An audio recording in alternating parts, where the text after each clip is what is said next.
diner smelled of burnt coffee, old grease, and the kind of desperation that clung to places where people stopped running long enough to catch their breath. Outside, the blizzard had turned Highway 287 into a white void. Inside, the fluorescent lights hummed their tired song, casting everything in that particular shade of yellow that made even healthy people look sick. Thaddeus Brennan sat in the corner booth, the one with the cracked vinyl that had been patched with duct tape sometime in the previous decade. He checked his watch for the fourth time in 10 minutes. 10:47. Victoria was late, again. Not that it mattered. This wasn't a date. This was a transaction dressed up as an engagement dinner, and both of them knew it. She got a war hero fiancé to bolster her run for governor. He got political cover while he finished what he'd started, exposing the rot that had taken root in the Pentagon like cancer in bone. Tad was 45 years old, though some days he felt twice that. The scar that ran from his hairline down through his left eyebrow and stopped just short of his eye socket caught the light when he turned his head. IED, outside Kandahar 2019. The blast that should have killed him, but only reminded him that he was harder to kill than he had any right to be. His hair had gone prematurely gray after Kabul. Not stress, the doctor said. Just genetics catching up. Tad knew better. You didn't watch 5 men die because of your orders and keep your color. He was tall, 6'2", but carried himself like he was trying to take up less space. The leather jacket he wore had seen better days, a gift from Victoria 2 weeks ago.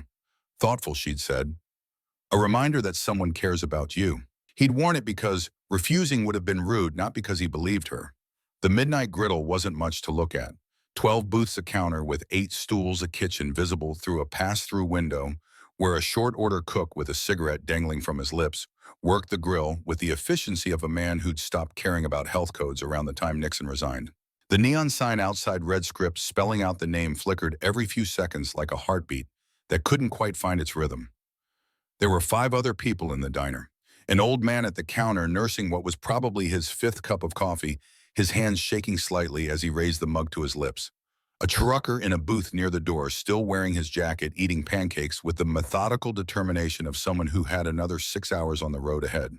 A couple in their 30s near the bathroom, not talking, just existing in that parallel silence that marked either a very new relationship or a very dead one. And 3 men in the booth directly behind Tad. He'd clocked them the moment they walked in 20 minutes ago. The way they moved, smooth, efficient, aware. The way they sat, backs to the wall, eyes on the exits. The way they ordered black coffee, no food. Nobody drove through a Montana blizzard at damn near 11 at night for black coffee at a truck stop diner. Military. Former probably. Private sector now. The kind of contractors who did the jobs that couldn't appear on any budget line. Tad had spent enough time around operators to recognize the breed. The question wasn't who they were. The question was who they were here for. He had a sinking suspicion he already knew the answer. The waitress appeared at his table, and Tad realized with a start that he hadn't seen her approach. That was unusual. He prided himself on situational awareness. It had kept him alive through 2 wars and more classified operations than he could count without violating about 6 different NDAs. She was 34, dark hair pulled back in a ponytail that had started the shift neat and was now showing signs of rebellion. Her name tag read Wren in faded Sharpie on masking tape. She had the kind of face that didn't demand attention but rewarded it. Sharp eyes, a small scar on her chin, the bearing of someone who'd learned early that the world didn't give you anything you didn't take. More coffee? She asked. Her voice was steady, but there was something in her eyes, a warning maybe, or recognition.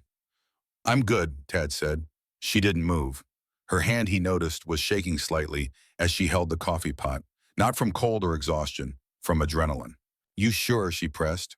Might be a long night. Tad's instincts, the ones that had been honed by 12 years of combat and 3 years of hunting ghosts through Pentagon file systems, kicked into overdrive. This wasn't small talk. This was a message. He looked at her directly. What makes you say that? Wren set the coffee pot on the table. As she did, she slid something underneath it. A folded piece of paper torn from the bottom of a receipt. Her eyes flicked to the booth behind him, then back to Tad. On the house, she said loud enough to be heard. Then quieter, barely a whisper. Don't react. Just read it. She walked away before he could respond, heading back toward the counter with the kind of deliberate casualness that told him she was working very hard not to look like she was fleeing. Tad waited 10 seconds, 15. Then he reached for the sugar dispenser, palm sweeping the folded paper off the table and into his lap in the same motion. He kept his eyes on the window on the reflection of the booth behind him. The three men weren't looking at him. They were talking low voices that didn't carry. He unfolded the paper in his lap, angling it so only he could see. The handwriting was neat, hurried. Your fiancé sold you out. 3 shooters, exit rigged, bomb under your truck. Tad's blood went cold, then hot, then cold again. He didn't move, didn't react. 12 years of training screaming at him not to tip his hand. His mind raced through the implications like water through a cracked dam. Victoria had sold him out. It made a sick kind of sense. He'd been so focused on Merrick Colonel Cassius Merrick, Deputy Director of the Defense Intelligence Agency, the man at the center of a $340 million weapons trafficking operation, that he hadn't considered Victoria might be part of it. She was the politician, the public face. He was the investigator, the man with the evidence. Evidence that was sitting in an encrypted USB drive in his jacket pocket right now. Evidence that was worth killing for. Tad's breathing remained steady, but his heart rate kicked up. He had maybe seconds to make a decision. If what the waitress said was true, and every instinct he had was screaming that it was, then the men behind him weren't here to intimidate. They were here to eliminate. The question was when. The answer came 30 seconds later. The bell above the diner door chimed. Tad's eyes flicked to the reflection in the window. A fourth man entering. Tall, broad-shouldered, wearing a heavy coat that was too thick for the weather, which meant he was wearing body armor underneath. He didn't sit. He walked to the counter, positioned himself near the exit, blocking it. The 3 men in the booth behind Tad shifted, subtle. Just a change in posture, the kind of micro-movement that preceded action. Tad had maybe 5 seconds. He stood. Not fast, not slow. Just the natural movement of a man who'd decided he needed to use the bathroom. He left the folded note on the seat tucked under his thigh because if this went sideways, he didn't want it found on him. He walked toward the bathroom, which was past the counter, which meant he had to walk past the 4th man. As he moved, his eyes swept the diner. The old man at the counter was oblivious, lost in his coffee, and whatever ghost haunted a man that age on a Tuesday night in December. The trucker was focused on his plate. The couple was arguing now, low voices.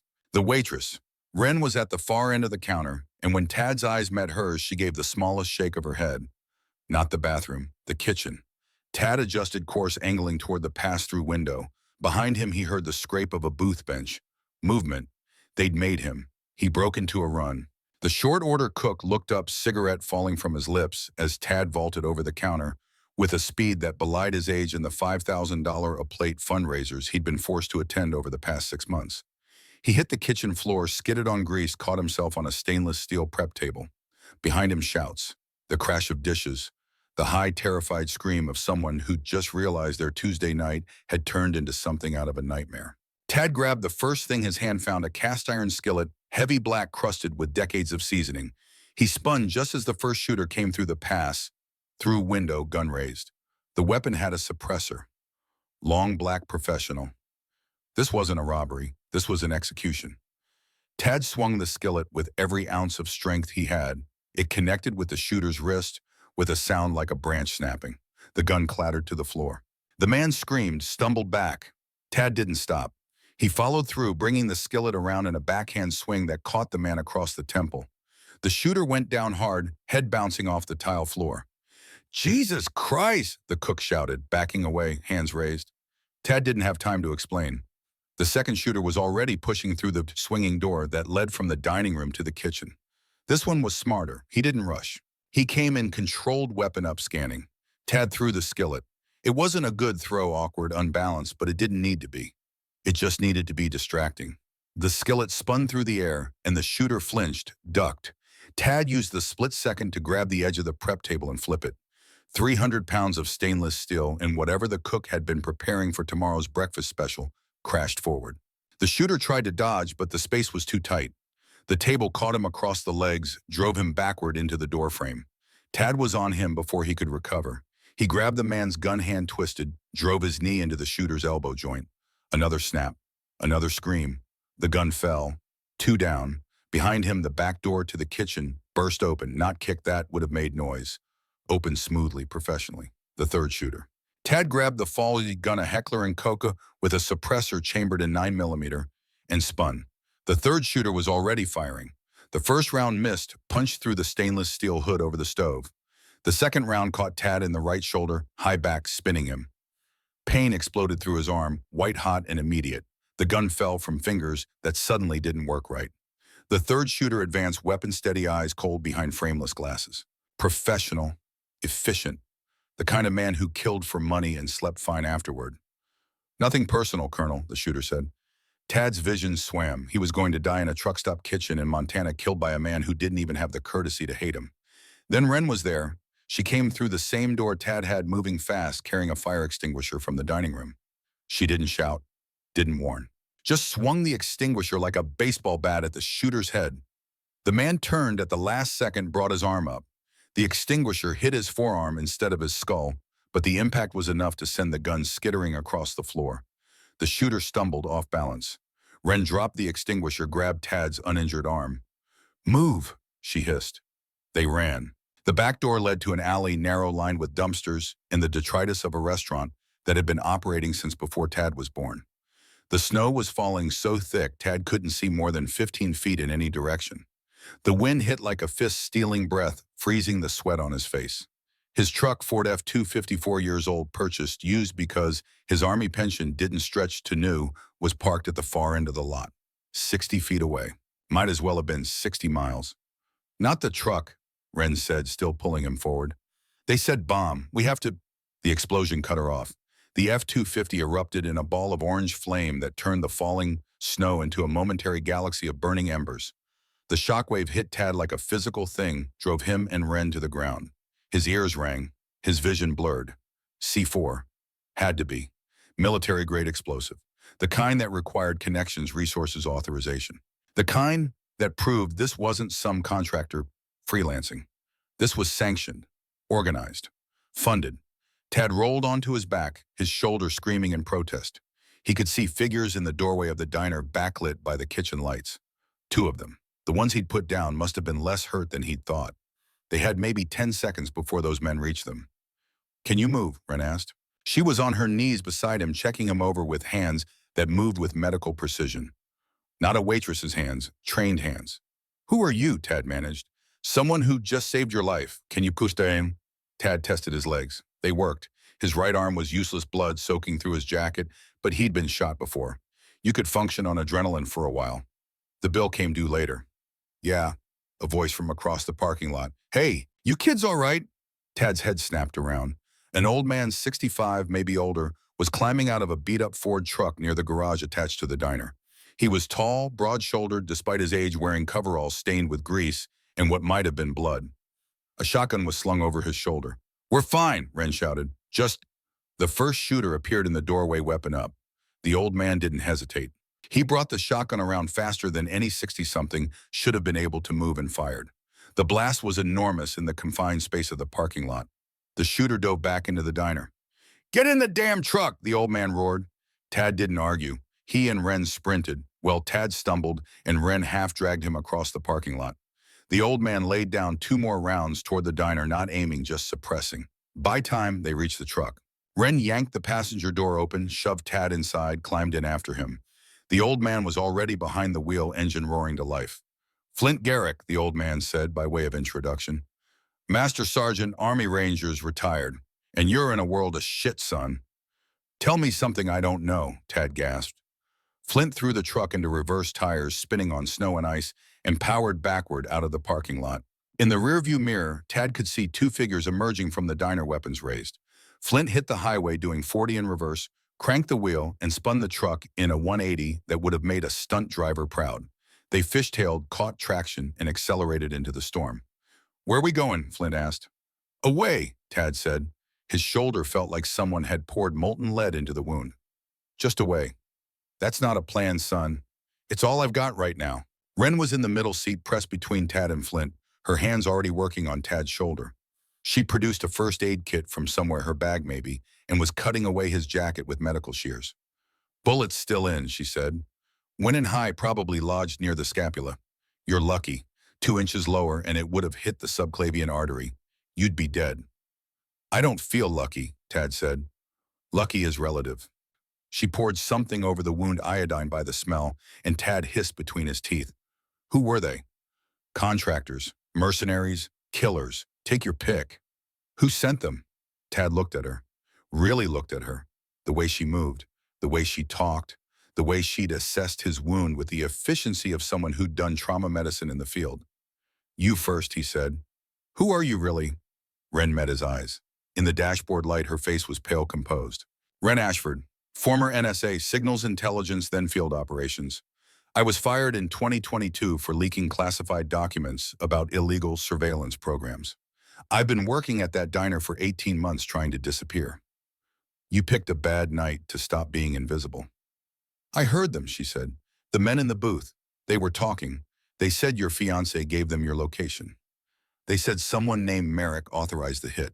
They said the bomb was already placed and they just needed to make sure you were in the vehicle when it went off. But when you stayed inside too long, they decided to go loud. Tad's jaw clenched. Merrick. Cassius Merrick. You know him? I'm investigating him, Defense Intelligence Agency. He's been running weapons to Syria, Sudan, half a dozen countries we're not supposed to be arming. $340 million over 5 years. Laundered through shell companies, ghost contracts, dummy corporations. I've got the evidence. Bank records, wire transfers, shipping manifests. Everything. Where? Tad patted his jacket pocket with his good hand, felt the hard shape of the USB drive. Right here. Flint whistled low. And your fiancé sold you out? Apparently. Women, Flint muttered. It wasn't personal, Tad said. It was business. Victoria's political career is funded by the same defense contractors who've been paying Merrick. She knew I was getting close. She knew I'd eventually find the connection between her campaign and his operation. So she made a choice. Some choice, Wren said. She'd finished bandaging his shoulder, temporary rough. But it would hold for now. You need a hospital. I need to not die in the next 6 hours, Tad corrected. Hospital comes after that. But Flint was driving fast, but not recklessly. The highway was a white tunnel, the storm reducing visibility to near zero. The truck's headlights carved a cone of light through the falling snow, illuminating nothing but more snow. They'll have roadblocks, Flint said. If this Merrick's got the kind of juice you're talking about, he'll have the highway patrol in his pocket. Or at least enough of them to matter. So we stay off the highways, Tad said. In this weather, we'll freeze to death before sunrise. Not if we keep moving. Wren was looking at him with an expression Tad couldn't quite read. Evaluation maybe, calculation. Why did you help me? Tad asked her. Because I've spent 18 months watching men like Merrick get away with crimes that would put anyone else in prison for life, she said. Because I lost my career, my reputation, my life trying to stop them, and it didn't matter. Because when I heard those men talking about killing you, I thought, not again. Not this time. You don't know me. I know your type.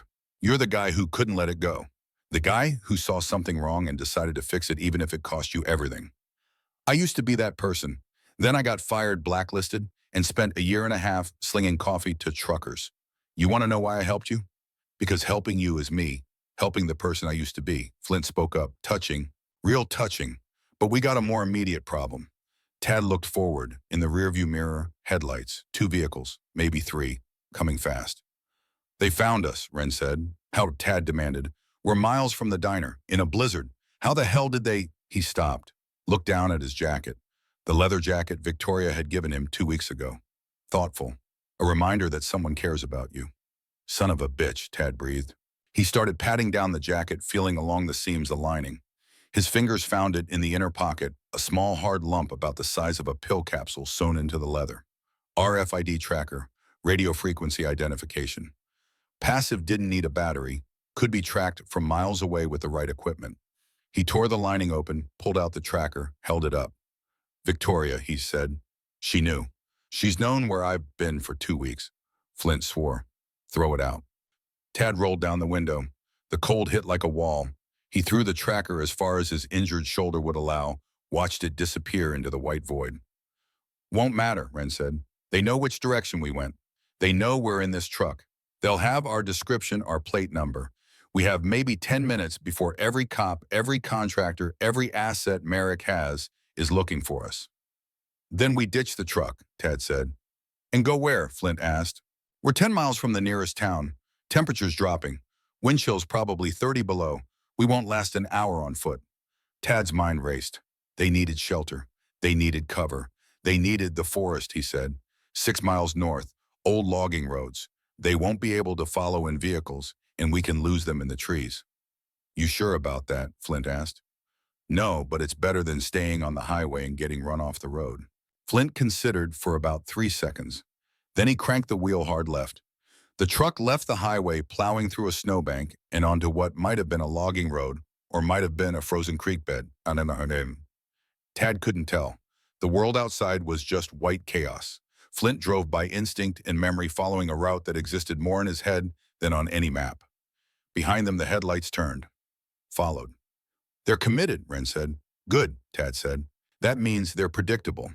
How do you figure about by them? Because men who are certain they're going to win get careless, and careless men make mistakes. The truck bounced over something, a log, a rock, and Tad's shoulder exploded in fresh agony. He bit down on a scream, tasted blood where he'd bitten his tongue. Flint pushed the truck harder. The engine roared. The transmission whined.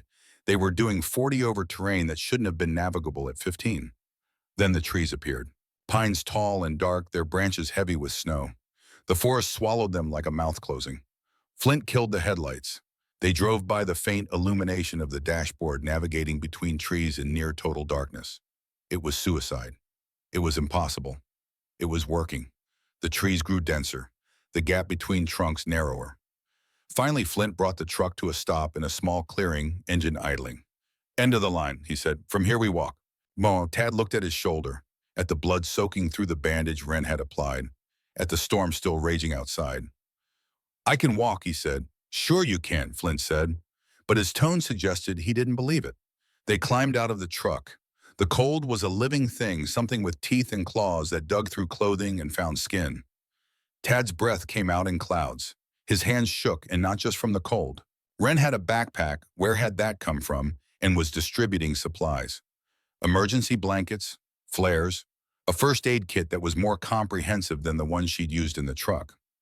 You came prepared, Tad observed. I've been preparing to run for 18 months, Ren said. I just didn't know what I'd be running from until tonight. Flint had his shotgun. Tad had nothing. His weapon, the one he'd taken from the shooter, was still back in the diner kitchen. He felt naked without a gun. Which way? Flint asked.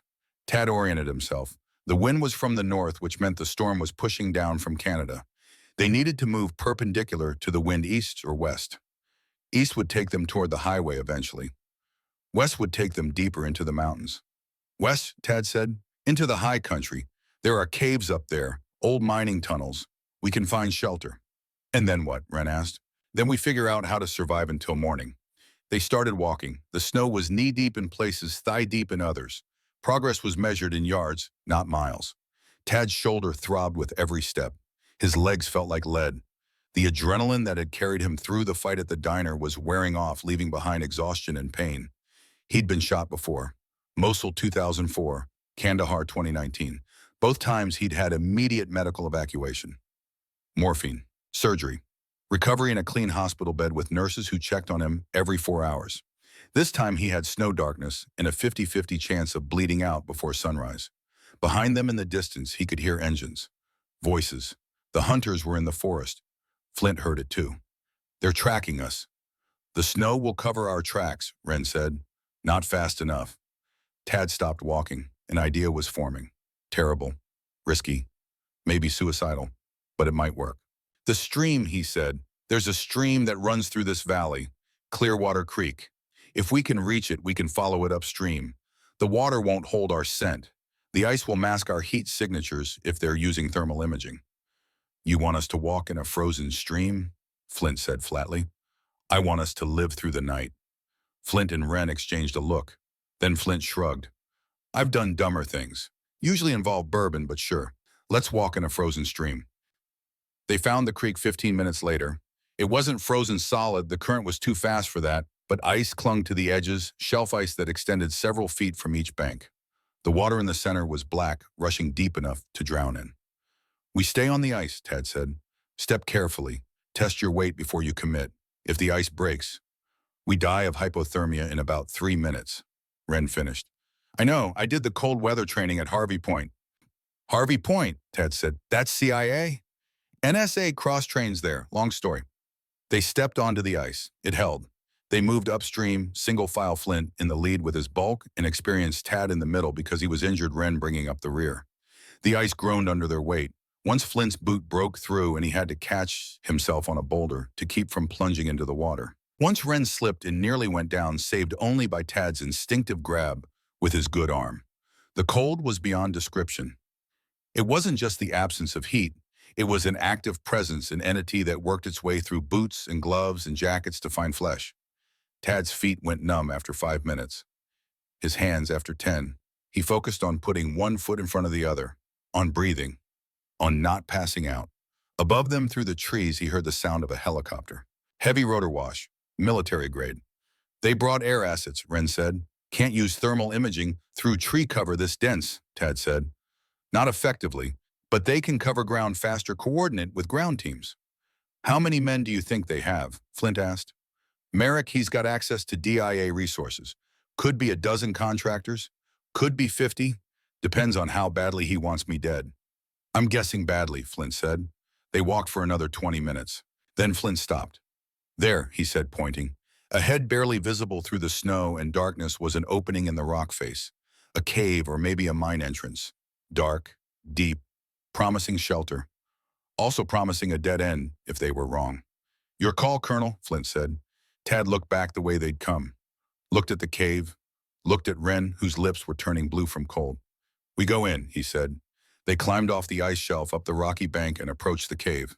It was bigger than Tad had thought, a proper cave system, not just a hollow in the rock. The entrance was about 8 feet high, 10 feet wide. Beyond the entrance, darkness. Ren pulled a flashlight from her pack. The beam cut through the black, revealing stone walls, a dirt floor, and blessed absence of wind. They went inside. The temperature wasn't warm, still well below freezing, but it was 20 degrees warmer than outside. Tad collapsed against the cave wall, his legs finally giving out. His shoulder was a white-hot coal of agony. His vision swam. Stay with me, Ren said. She was beside him, checking his bandage. Bullet's still in there. It's going to have to come out. Now. No anesthetic. No anesthetic. Tad looked at Flint. You ever done field surgery? Once, Flint said. Took a bullet out of my own leg. Hurt like hell. But I lived. Encouraging. Ren was laying out supplies. Knife, iodine, bandages. The blade of the knife glinted in the flashlight beam. This is going to hurt, she said. Everything hurts, Tad replied. Just do it. She did. The pain was beyond anything Tad had experienced. White and total and consuming. He bit down on the leather belt Flint had given him, tasted blood and metal. Ren worked with clinical efficiency, cutting away the damaged tissue, probing for the bullet with forceps she'd sterilized in the iodine. Flint held the flashlight steady. Held Tad's good shoulder to keep him from thrashing. Talked to him in a low, steady voice about nothing and everything.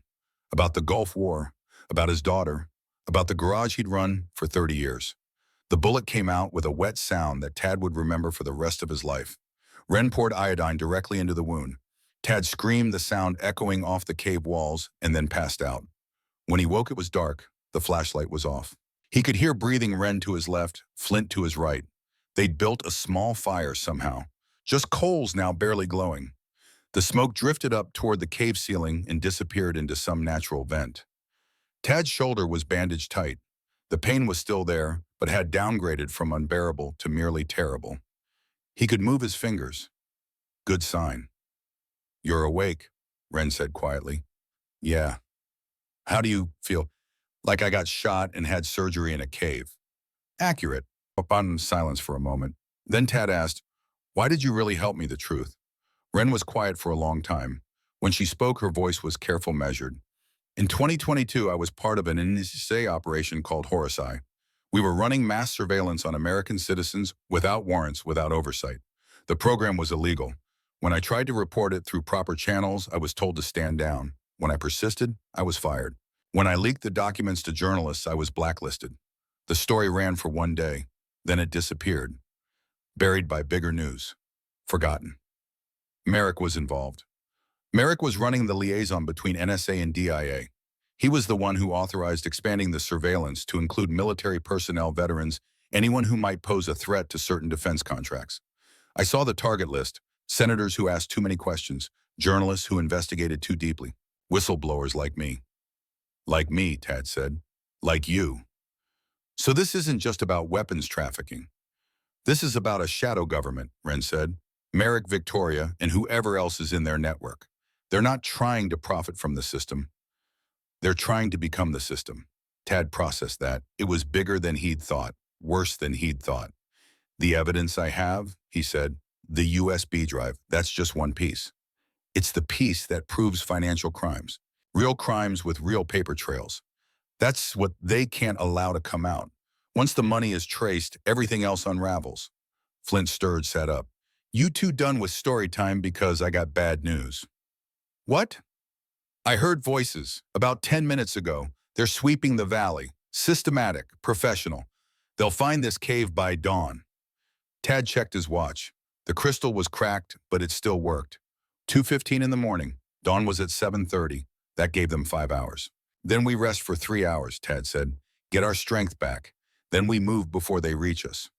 Move where? Wren asked. North, deeper into the mountains. There's an old Forest Service station about 10 miles from here. Radio tower. If it still works, we can broadcast a message.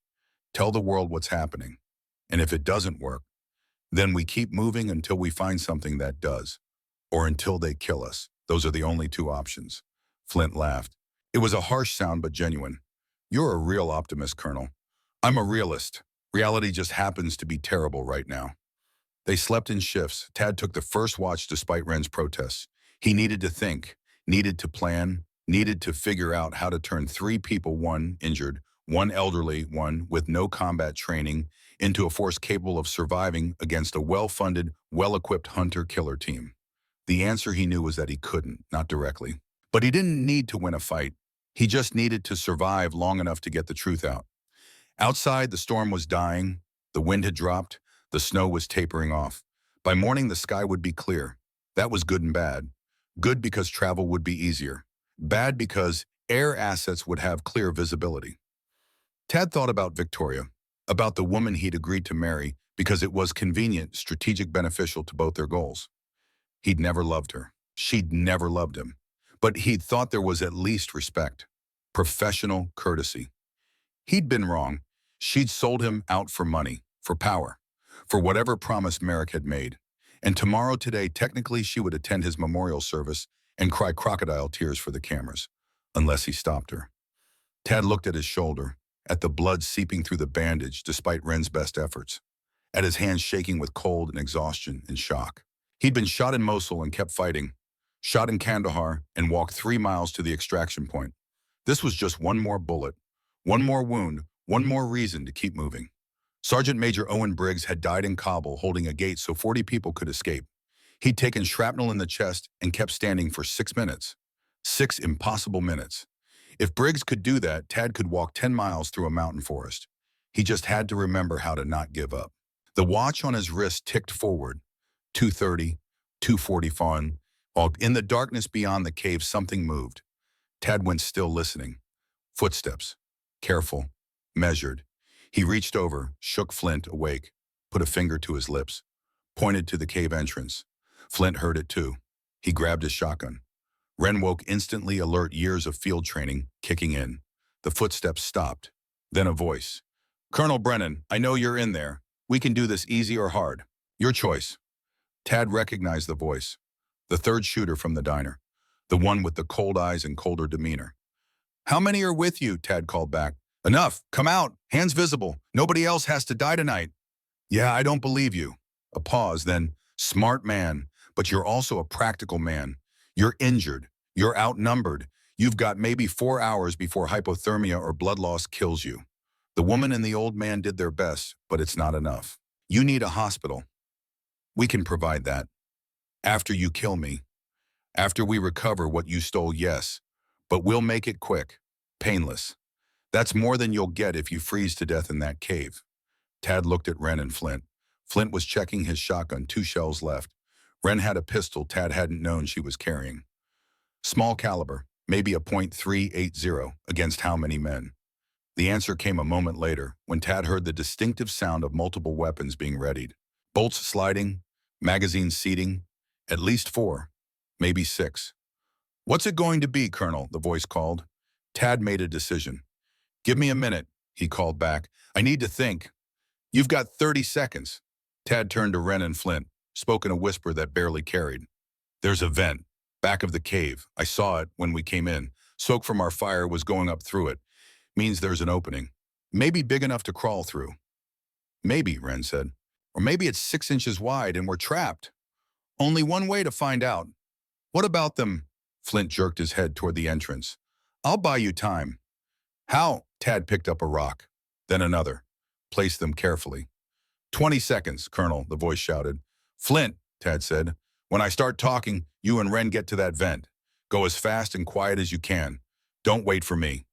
Colonel, that's an order. Flint's jaw set, but he nodded. Tad took a breath, then called out, All right, I'm coming out. Don't shoot. He waited, counted to 3, then threw the rocks. They hit the cave wall near the entrance, click, clack, crash, and in the darkness, it sounded exactly like someone stumbling, trying to stand. The shooters opened fire. Bullets ricocheted off stone, whined through the air, filled the cave with thunder and chaos. Tad flattened himself against the wall below the line of fire. Flint and Ren were already moving, scrambling toward the back of the cave. The firing stopped. Tactical pause. Reload. In that silence, Tad heard something that made his blood freeze. A child's voice. High. Terrified. Mommy? Tad's mind reeled. There were no children. Couldn't be. They'd been alone in the cave. Then he understood. The couple from the diner. The ones who'd been sitting near the bathroom. They must have run during the chaos. Must have ended up in the same forest. Found the same cave, and now their child couldn't be more than 5 or 6 was about to walk into a firing line. Stay back, Tad roared, but his voice was drowned out by the shooters advancing into the cave, flashlights blazing. Tad didn't think. He moved. He stepped into the light, hands up, drawing every gun toward him. Here, he shouted. I'm here. It's just me. The flashlight centered on him. Half a dozen laser sights painted red dots across his chest. The lead shooter, the one from the diner, smiled. Stupid, he said, but brave. Then the cave wall exploded. Not metaphorically, actually exploded. A blast of rock and dust and concussive force that sent everyone sprawling. Flint had found something in the back of the cave. Not a vent, a cache. Old, military. From when this whole mountain range had been used for training exercises back in the Cold War. And Flint, bless him, had found a grenade. In the chaos, smoke and dust and ringing ears, Tad ran. Not toward the entrance. Deeper. Toward where Flint and Ren had gone. His shoulder screamed. His legs threatened to give out. He found the vent. It was narrow, barely 2 feet across, but it angled upward. He could hear wind, see a faint glow that might have been starlight or might have been his oxygen-deprived brain hallucinating. He squeezed into the opening. Rock scraped his shoulders. His injured shoulder sent bolts of agony through his entire right side. He climbed, crawled, dragged himself upward with his good arm while his legs pushed from below. Behind him, shouts. Flashlights. The shooters were recovering. Above him, hands. Ren's hands reaching down, pulling him up the last few feet.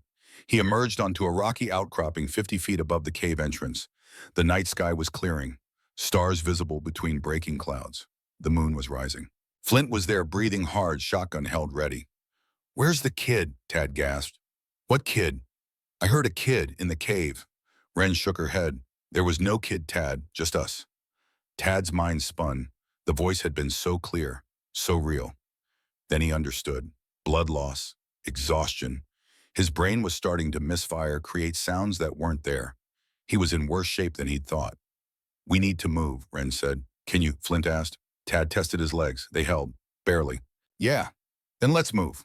They'll figure out the vent in about 3 minutes. They ran, not fast. Tad couldn't manage fast, but steady, putting distance between themselves and the cave. The terrain was rocky, treacherous, covered in ice and snow.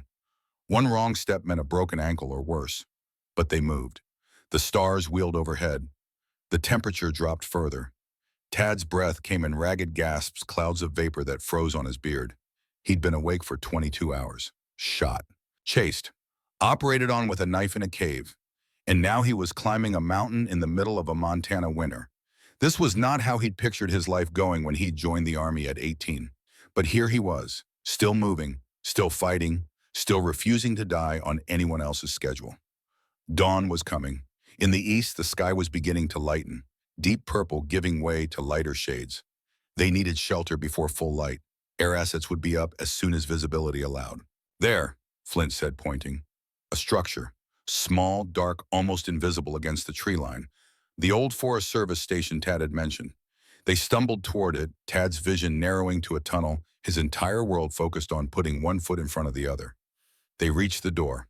It was locked. Flint kicked it open with a single blow from his size 13 boot. They fell inside. The building was derelict but intact. 4 walls, a roof, windows boarded up, thank God. Tad collapsed, just sat down hard on the floor and stopped moving. I need 5 minutes, he said. You need 5 hours, Wren replied. But we've got maybe 20 minutes before they find us. Then 5 minutes will have to do. Outside, the sky continued to lighten. Birds began to sing. Somewhere in the distance, a helicopter rotor thumped. The hunters were still hunting, and Tad was running out of places to run. Inside the Forest Service station, Tad forced himself to focus. They had maybe 20 minutes before the hunters found them. The old radio equipment sat against the back wall, their only chance to broadcast the truth. Wren examined the ancient Collins 618T3 transmitter. This thing is ancient. Even if we get power, there's no guarantee it'll transmit. Tad forced himself to his feet. The world tilted steadied. His legs held. Small victories. He crossed to the radio, ran his hand over the dusty metal housing. The tubes were intact, that was good. No obvious damage to the circuitry. The power cable ran down through the floor, presumably to the generator Flint had mentioned. We'd need fuel, Tad said. Diesel, probably. And oil. And a miracle. I'm fresh out of miracles, Flint said. But I can probably get a generator running. Used to maintain them for the National Guard, assuming the fuel hasn't completely gelled. Check it, Tad said. But be careful. They're out there. Flint nodded, grabbed his shotgun, and slipped out the back door. The old man moved with surprising stealth for someone his age. Gulf War veteran Tad remembered. Rangers. The kind of man who'd done insertion and extraction operations before most modern soldiers were born. Tad turned to Wren. What's your technical background? NSA signals intelligence. That means you know radio. I know digital comms.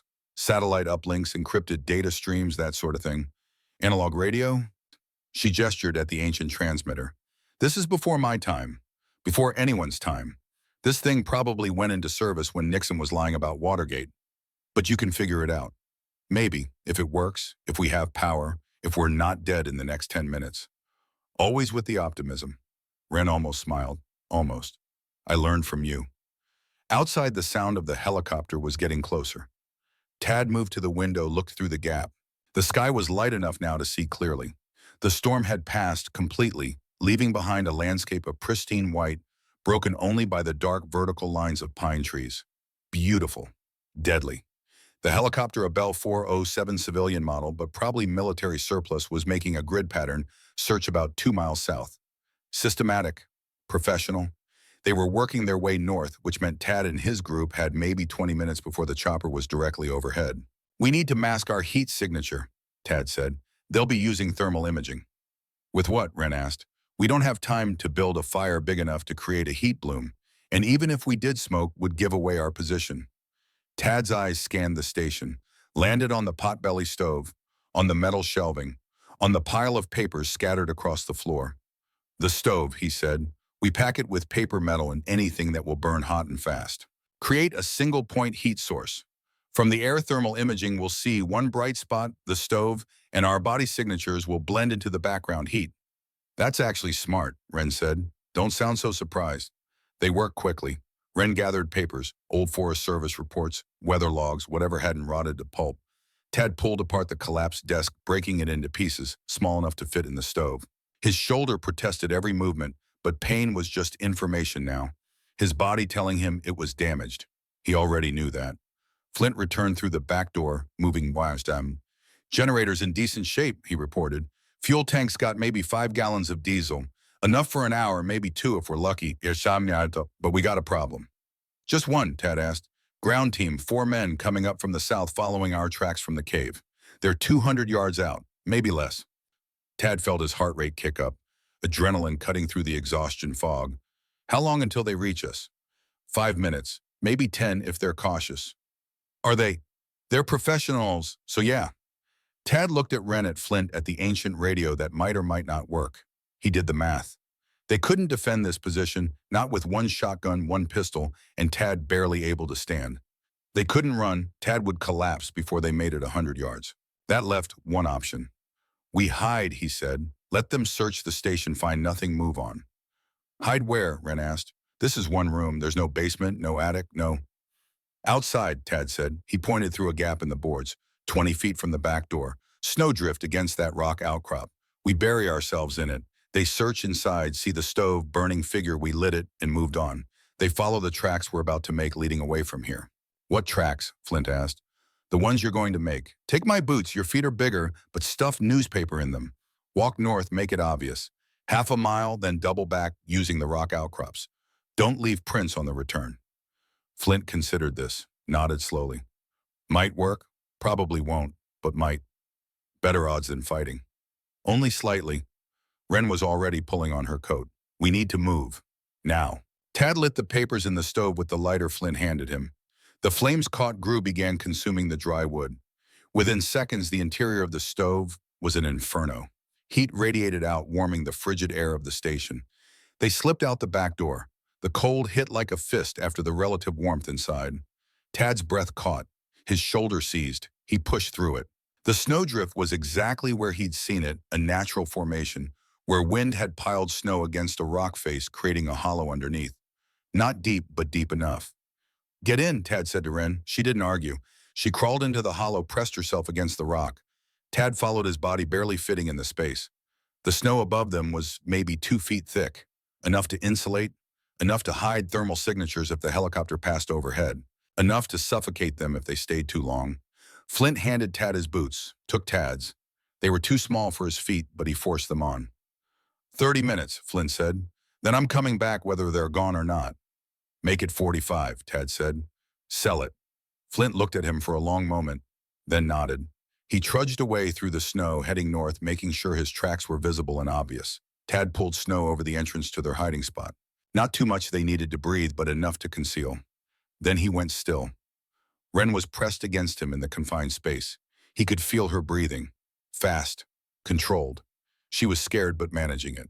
Good. You've done this before, Tad whispered. Field training, she whispered back. Never thought I'd actually use it. Welcome to the real world. I hate the real world. So, despite everything, the pain, the cold, the very real possibility of dying in the next 10 minutes, Tad smiled. They waited. Sound carried strangely in the winter landscape. Tad heard the ground team before he saw them. Boots crunching in snow, low voices coordinating, the metallic click of weapons being readied. Then silence. The team had reached the station. Tad couldn't see them from his position. The angle was wrong, but he could hear them, could track their movement by sound. 2 men entering the front, 2 covering the back. A voice muffled by distance in the snow. Buildings clear, stoves warm. They were here. Another voice, tracks leading north, fresh, maybe 10 minutes old. Just one set. Maybe the others split up. Or one of them is making tracks while the others hide nearby. Fan out, thermal sweep. Tad's jaw clenched. They were smart. That was bad. He heard footsteps approaching their position. Closer. Closer. A man appeared in Tad's narrow line of vision. Tall, lean, wearing high-tech winter gear. He carried an HK-416 with thermal optics mounted on top. He was scanning, sweeping the rifle slowly across the landscape. The thermal scope would show body heat, but it would also show the hot spot from the stove inside the station, the residual heat on the ground where Flint had walked, the general warmth retained by rocks and trees. The question was whether it would distinguish between ambient thermal noise and 2 people buried in snow. The man stopped, 10 feet from their hiding spot. He was looking directly at the snowdrift. Tad held his breath. Beside him, Wren had gone absolutely still. The man took a step forward. 5 feet away, Tad's hand moved slowly, carefully to Wren's pistol in her coat pocket. If this went bad, he'd have one chance, one shot before the others converged. He couldn't kill all 4. But he could kill this one and maybe buy enough time for Wren to run. The man raised his rifle. The thermal scope was pointed directly at the drift. Then a voice crackled over his radio. Alpha 2 report. The man keyed his radio. Thermal anomaly? Checking it out. Negative, regroup. Tracks lead north. Command wants us following the trail. The man hesitated, looked at the drift, looked north where Flint's tracks led. Copy, he said finally. He turned and walked away. Tad slowly released the breath he'd been holding. Beside him, Wren was shaking, not from cold, from adrenaline dump. They waited. 5 minutes. 10. 15. Finally, Tad risked pushing aside some of the snow. Peered out. The ground team was gone, visible in 4 dots moving north across the white landscape following Flint's false trail. The helicopter was circling about a mile away, probably providing aerial coordination. "We're clear," Tad whispered.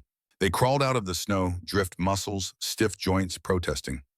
Tad's shoulder had gone past pain into numbness, which was either very good or very bad. He suspected bad.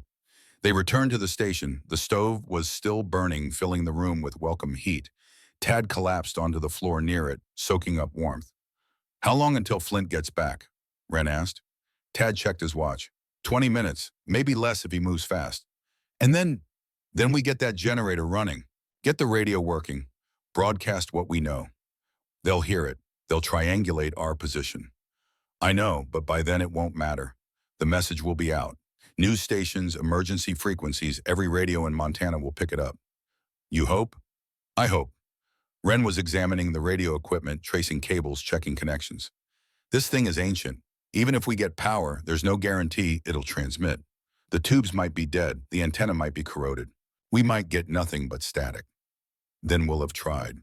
Is that enough for you just trying? Tad looked at her. Really looked at her.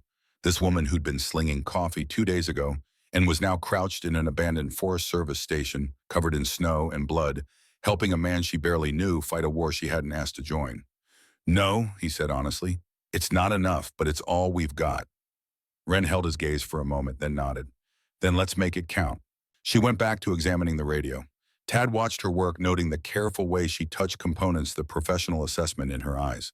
NSA training. The woman knew her way around electronics. Outside, the helicopter sound was fading. Moving north, following the ground team, following Flint. Tad hoped the old man was as good as he seemed. The minutes crawled past. Tad's eyes kept drifting closed. His body desperately wanted sleep. Real sleep, not combat naps. His brain kept trying to shut down, conserve energy, heal. He forced himself awake. Sleep meant vulnerability. Vulnerability meant death. Wren had the back panel off the radio now. She was muttering to herself, occasionally swearing. Half these components are oxidized. The cathodes on these tubes. Jesus, this shouldn't work even if it was brand new. But will it? Ask me when we have power. More waiting. Tad found himself thinking about Victoria, about the last conversation they'd had 3 days ago. She'd asked about his investigation. Had he found anything new? Was he close to finishing? He'd told her the truth, that he had everything he needed, that within a week he'd have enough evidence to bring federal charges against Merrick and everyone in his network. She'd smiled, kissed his cheek, said she was proud of him. Then she'd gone and arranged his murder. The betrayal wasn't personal.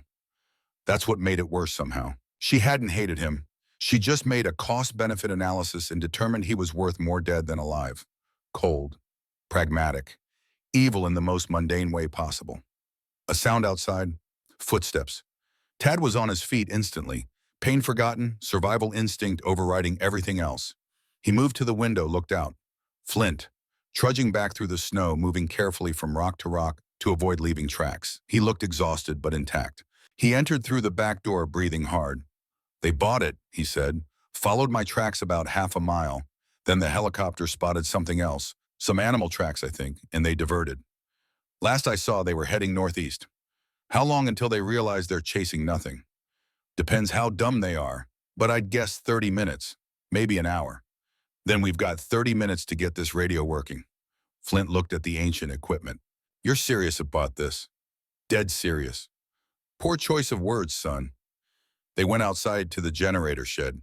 The structure was barely standing walls warped by decades of weather, but inside the generator was protected. A Generac diesel unit, probably military surplus from the 60s. Flint examined it with the practiced eye of a mechanic. Fuel's old, but not completely gelled. Oil's thick, but present. Battery's dead, we'll need to hand crank it. Can you do it? Only one way to find out. Flint worked while quickly checking connections, priming the fuel lines, adjusting the choke. Tad watched, feeling useless.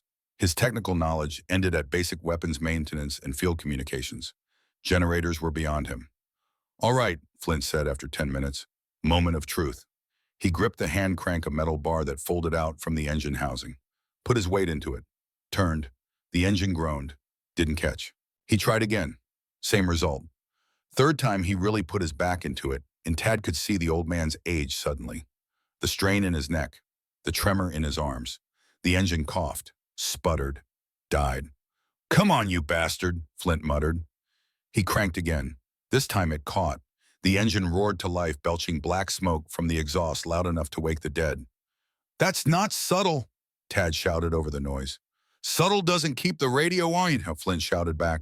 They had power. They ran back to the station. Wren was already at the radio watching as lights began glowing on the control panel. The vacuum tubes lit up warm orange light, filling their glass housings. "It's getting power," she said. "Whether it'll transmit." She began flipping switches, adjusting dials. The radio crackled to life. Static. Loud, harsh, beautiful static. "We've got receive," Wren said.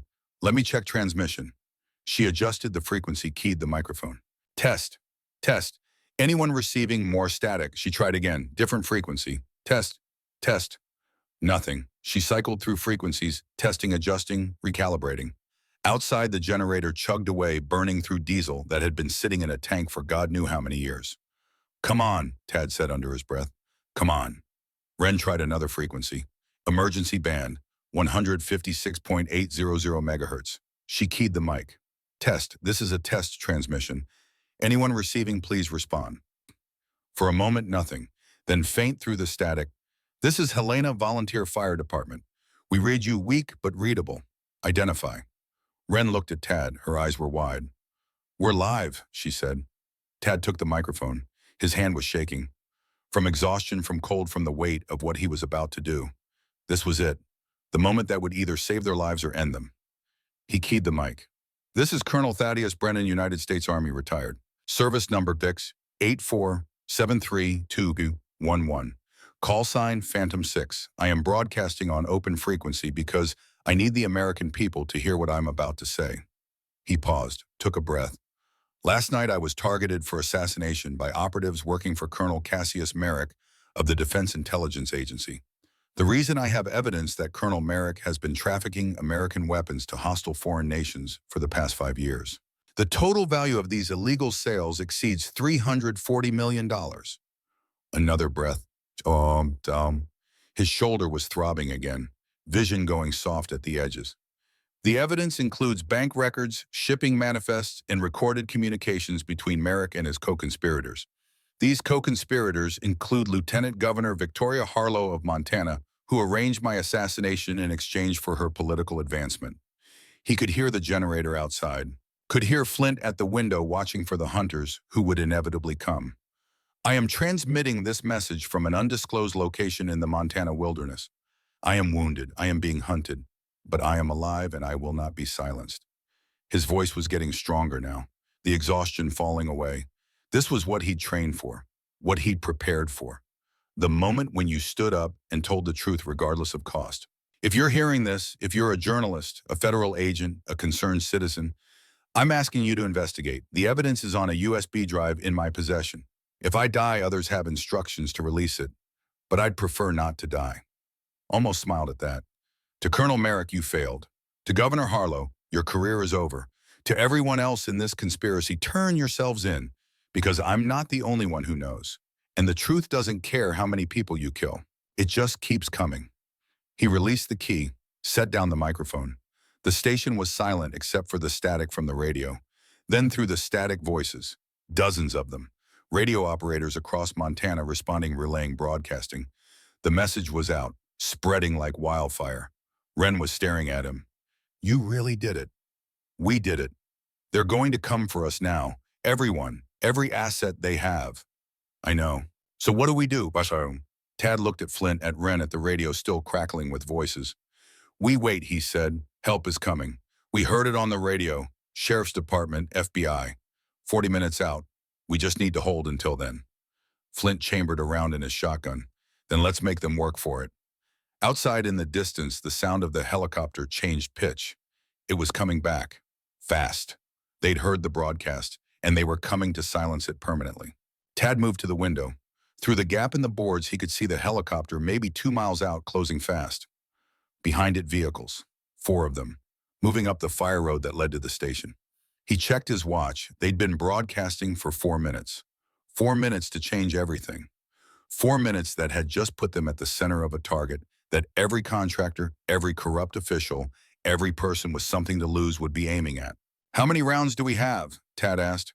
2 shells, Flint said, checking his shotgun. 7. Wren said, checking her pistol.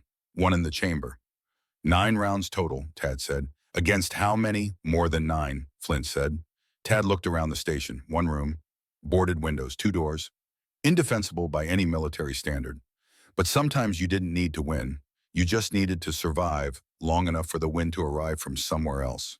We fortify, he said. Flint, pull apart that shelving. We need barricades for the doors. Wren, find anything we can use as weapons, wood, metal, whatever. They worked fast. Flint tore the metal shelving apart with his bare hands, decades-old bolts snapping under pressure.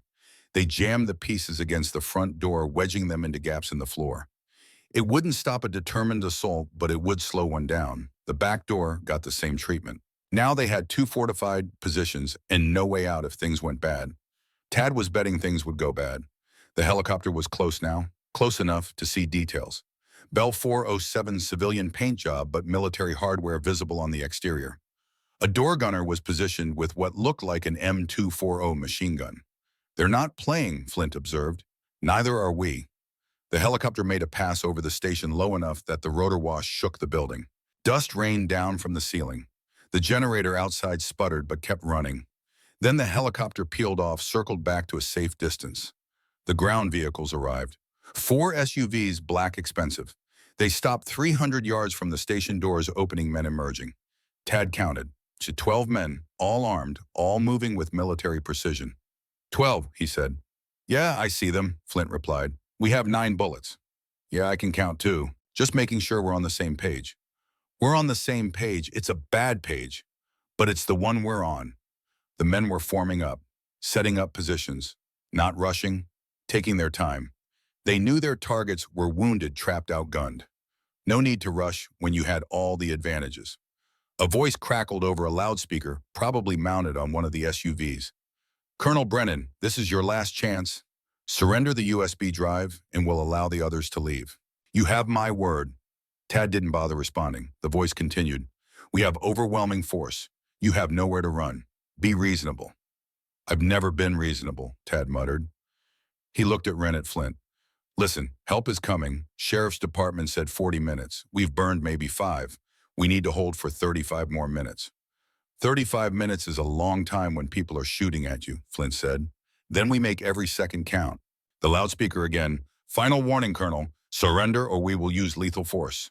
Tad picked up the radio microphone, keyed it, spoke on the open frequency he knew they'd be monitoring. This is Colonel Brennan. To whoever's listening, I'm about to be attacked by forces working for Colonel Cassius Merrick. If I die, remember that I died telling the truth. The evidence is real. The conspiracy is real. And no amount of bullets will change that. He set down the microphone. A long pause. Then the shooting started. But the shooting didn't last long. The contractor's fire was disciplined, controlled, but Tad could hear something in the cadence. Hesitation. They were waiting for something. Then he heard it through the radio static. All units, multiple law enforcement vehicles confirmed en route. ETA 35 minutes. Recommend immediate extraction. The gunfire stopped.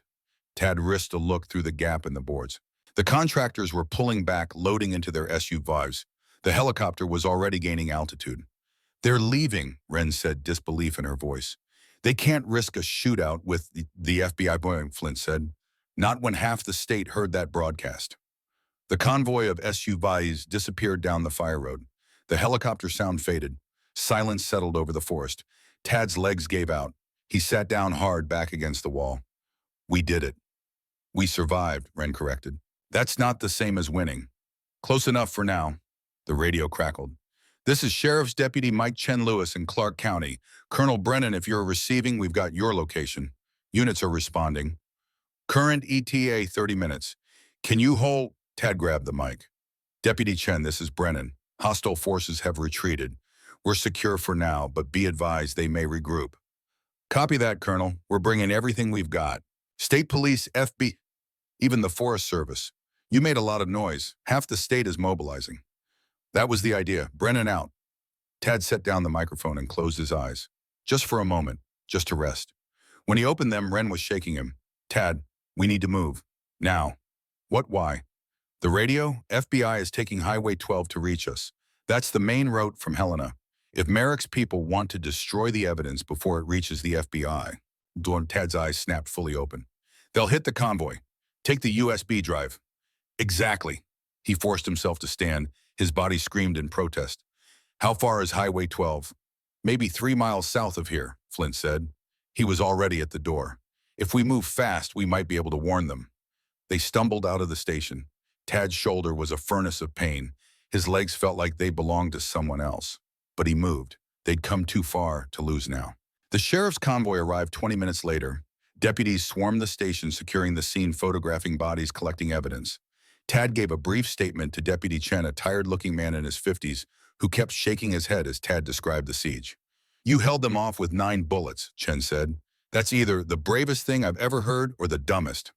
Little of both, Tad admitted. Chen radioed for EMTs. Tad's shoulder was rebandaged properly, this time with actual medical supplies. Ren was checked for shock. Flint, despite being 67 and having fought through the night, refused treatment. I'm fine, the old man insisted. Just need coffee and a shower. You need a hospital, the EMT argued. What I need is... The radio crackled. All units be advised, roadblock on Highway 12, reporting armed hostiles. Possible ambush in progress. Officers down. Tad's head snapped up. Highway 12, that's the route to Helena. FBI convoy is taking that road, Deputy Chen said, reaching for his radio. They're transporting your evidence. The transmission dissolved into gunfire and static. Tad was moving before he thought. They're going for the USB drive. If they destroy it, everything we did was for nothing. The EMT tried to stop him. You're in no condition. I don't care. Tad looked at Flint, at Ren. We didn't survive this to lose the evidence now. Fine, Flint was already grabbing a shotgun. Let's go. They loaded into Deputy Chen's vehicle, Tad in front, Ren, and Flint in back. Chen drove fast, lights and sirens cutting through the dawn. The highway was a ribbon of gray against white snow. There, Chen said, pointing ahead. 2 sheriff's vehicles were stopped at angles across the road. Smoke rising from one. 4 men in tactical gear were advancing on the sheriff's position, firing controlled bursts. Merrick's cleanup crew, Tad said, tying up loose ends. Chen grabbed his radio. This is Unit 7.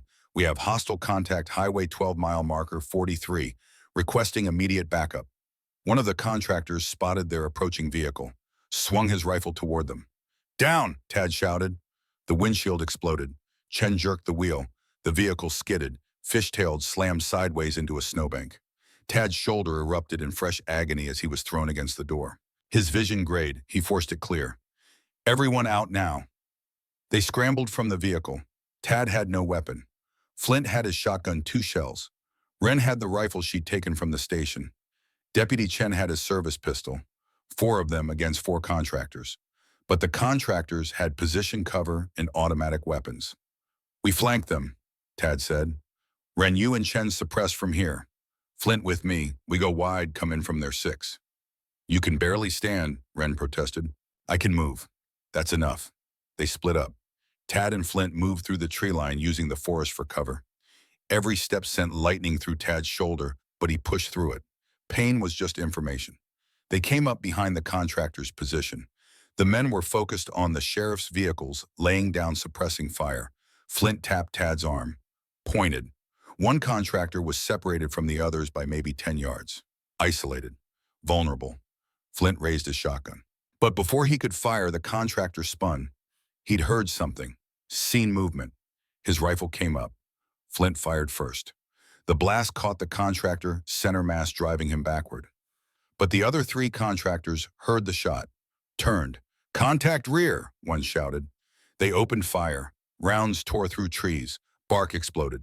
Tad dropped flat, crawling behind a fallen log. Flint wasn't as fast. The old man grunted, stumbled. Red bloomed across his coveralls, left side just above the hip. Flint! Tad lunged forward, grabbed the old man, dragged him behind cover. I'm good, Flint gasped. But his face was pale. Too pale. Tad checked the wound. Gut shot. Liver, maybe. Blood was pouring out, too much, too fast. You're not good. Been through worse. Flint tried to smile. Failed. Desert Storm. Took shrapnel in Kuwait. This ain't nothing. But his hands were shaking. His breathing shallow. From the highway, the sound of engines. More vehicles. Backup arriving, but Tad couldn't tell if it was law enforcement or more contractors. Stay with me, Tad said. He pulled off his jacket, pressed it against Flint's wound. Applied pressure. Tad, Flint's hand grabbed his wrist. Weak. Tell my daughter. Corporal Garrick didn't quit. He held the line. You can tell her yourself. No. Flint's eyes were clear despite the pain. We both know how this goes. I've seen enough gut shots. The gunfire from the highway intensified, then stopped. Voices shouting, law enforcement voices. The backup had arrived. FBI, state police. But Tad barely heard it. He was focused on Flint's face, on the old man's breathing, which was getting more labored, more wet. You saved my life 3 times, Tad said. His voice was thick. Diner, truck, radio station. That's a hell of a legacy. Flint's grip on Tad's wrist weakened. He coughed, blood on his lips. Finish it. Make it count. I will. Promise me.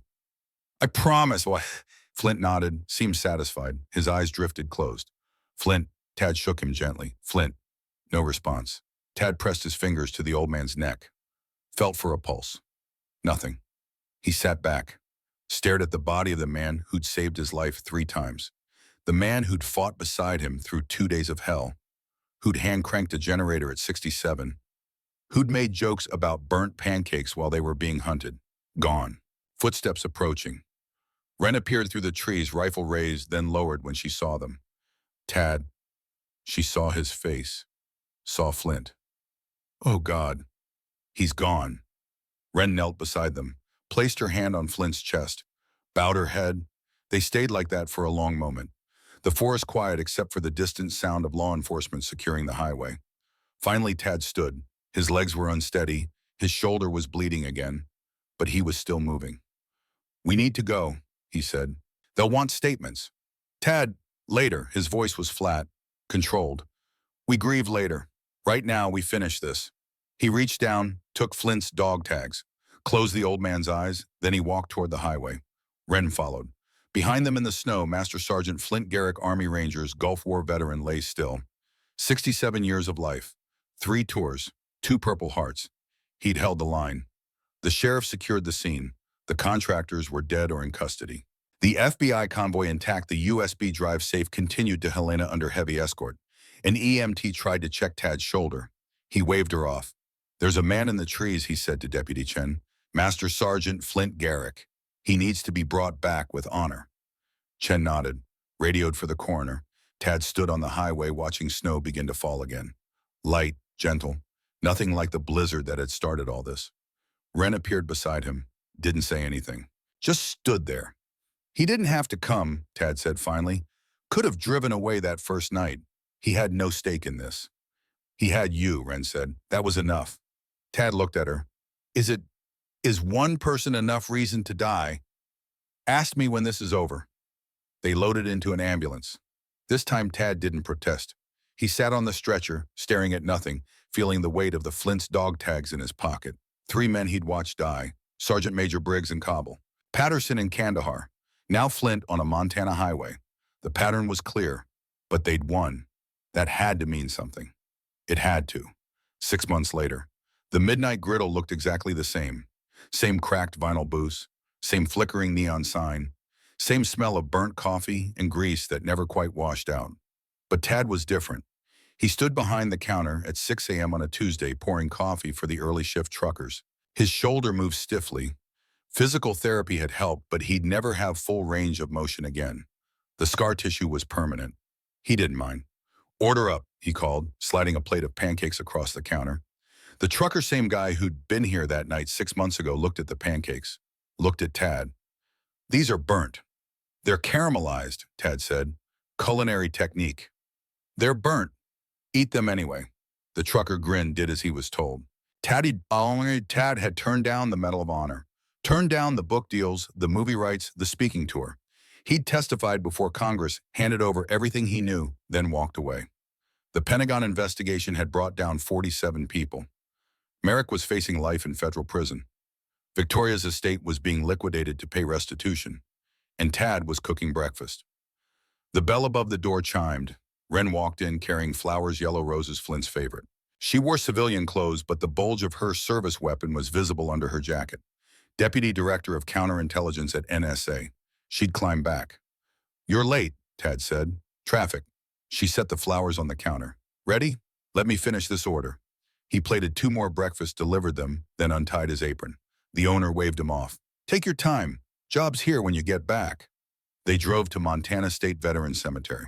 The morning was clear, cold, beautiful. The kind of day that made you grateful to be alive. Flint's grave was in Section 7, Row 12. Simple headstone. Name, rank, dates. Tad placed the flowers at the base. Stood in silence. I finished it, he said to the headstone. 47 convictions. The network is gone. He paused. I'm cooking now at the diner. You'd laugh. I burn everything, but I'm getting better. The wind rustled through trees. Your daughter called last week. She wanted to thank me. I told her the truth that you saved my life 3 times, that I wouldn't be here without you. Wren's hand found his. I'm not good at this, Tad continued. The living part. After Kabul, I thought I'd never figure out how to be anything except a soldier. But you showed me something. You were 67, retired. You didn't have to fight, but you did, because it mattered. His voice cracked. I'm trying to matter now. To the people at the diner, to Wren, to myself. Some days are harder than others, but I'm trying. He saluted, sharp, proper, then stepped back. Wren placed her hand on the headstone. We got them, Flint. Every last one. You held the line. We finished it. They drove back as the sun climbed higher. Tad returned to the diner, tied on his apron, got back to work. A young man came in around noon, maybe 22, wearing an army jacket, fresh from deployment. He sat at the counter, ordered coffee. You're Brennan, the kid said. From the news. Just a guy making coffee now. They said you took down a whole network, fought off like 50 guys. It was 12, and I had help. The kid looked disappointed. You want the real story, Tad asked. Yeah. I did what needed doing. I got help from people braver than me. Some didn't survive. And now I'm here trying to figure out what comes after. He poured the kid's coffee. That's it, the kid asked. That's it. No glory, no parade, just the work, every day. That's what service looks like when the war's over. The kid thought about that, nodded slowly. Tad refilled mugs, took orders, burned another batch of pancakes. Outside Montana, summer sun poured down. Inside, the diner hummed with life. And Tad Brennan, 45 years old, Delta Force veteran, the man who'd exposed the cold water conspiracy, flipped eggs and poured coffee, and tried his best to be enough. Some wars you fight with bullets, some with evidence. The hardest ones you fight inside yourself. He'd spent years running from Kabul. It took a waitress, an old ranger, and a blizzard to teach him redemption isn't forgetting. It's standing up when it'd be easier to stay down. Briggs Patterson Flint, they didn't die because he failed.